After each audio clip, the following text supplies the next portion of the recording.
نعود إليكم معنا الناخب الوطني وليد الركراكي بعد الفوز على منتخب تنزانيا ب3 أهداف مقابل لا شيء. انتصار مستحق للعناصر الوطنية. وليد، هنيئا الانتصار مستحق. كانت تدبير جيد للمباراة، مباراة صعبة في ظل هذه الظروف المناخية اللي تعيشها سان بيدرو. ماشي سهل، الرطوبه ما كتعاونش. الماتش الاول كان شويه الخوف، سي نورمال مع لي ريزولتا اللي تراو من الاول لا كومبيتيسيون. حق دراري باغيين عارفين شنو باغيين. دخلنا مزيان في الماتش، كان شويه الخوف في دوزيام ميطون ما دخلناش، ديما كترا لاي فرقه. كنتعلموا باش نجيرو لي طون فور لي طون فيبل. واحد كومبيتيسيون اللي ما غاديش تكون سهله، بالحق الحمد لله عندنا الثقه، عندنا دراري في لو بون اللي يقدروا يعاونوا. خصنا انا نعرف ندير لي بون شونجمون. شفتوا اليوم دخل شيبي عطيه الله ما كانش يقدر يدخل. ابدي دخل، بوفال كان شويه مريضه الصباح. اون فو دي جوغ 100%. والصراحه سي ان غران جوور. سوسو جا لعندي قال لي ما لقاش نبدا، ما عنديش 6 دقائق.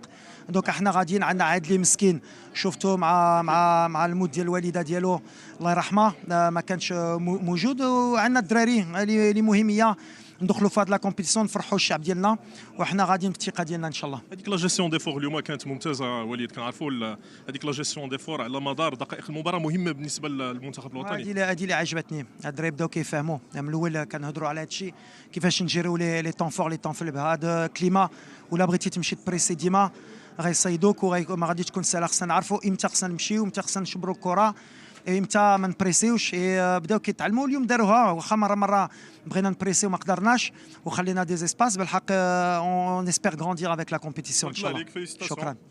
كان معنا الناخب الوطني وليد الركراكي. نعود اليكم. معنا رجل المباراه بامتياز، واحد من نجوم الفريق الوطني، عز الدين أناحي، الذي استحق ان يكون نجما لمباراه اليوم. عز الدين أناحي في ظروف مناخيه مماثله اكيد، في دي كونديسيون باغي، ماشي سهل على انك تفوز 3-0 امام منتخب تنزانيا. هنيئا لكم. الله يخليك. لا احنا عارفين باللي كاينه الرطوبه، كاينه لا شالور.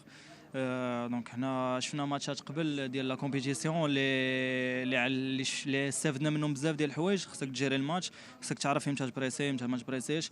اليوم الحمد لله شفنا ان غون ايكيب، شفنا فرقه اللي منسجمه اللي منظمه، والحمد لله كيف قلتي البليز امبورطون سي لي 3 بوين.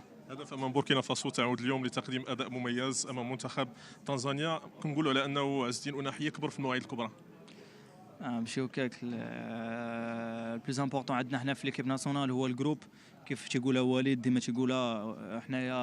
حنا عارفين بلي الشعب المغربي كامل ورانا. كاين اللي جاو في بيكالا حتى الكوت ديفوار، كاين اللي هنايا دابا جايه سيمانه ولا 10 ايام. دونك حنا عارفين بلي الشعب كامل ورانا باش يشجعنا ان شاء الله. حنا اللي خصنا دابا نردوا عليهم في التيران.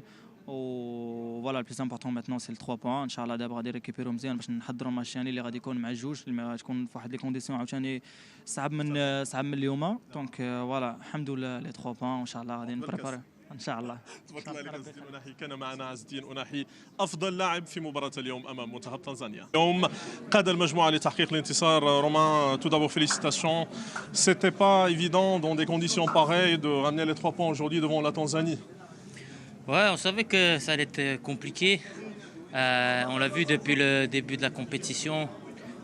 Les matchs étaient très hachés rapidement parce que les conditions climatiques, c'est compliqué. Donc on savait qu'il fallait qu'on soit intelligent, qu'on soit patient, qu'on gère bien les temps forts et les temps faibles.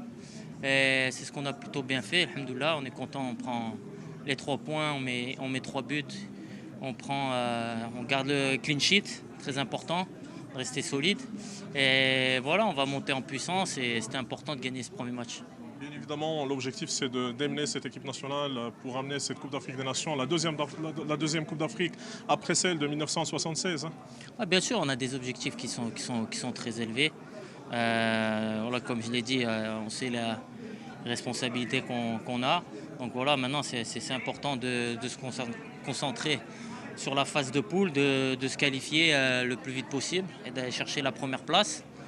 C'est le premier objectif et après on se penchera sur la suite une fois que ça sera atteint. Inch'Allah. الله عليكم. رومان سايس كان معنا القائد رومان سايس عميد الفريق الوطني من هنا من ملعب لوران بوكو.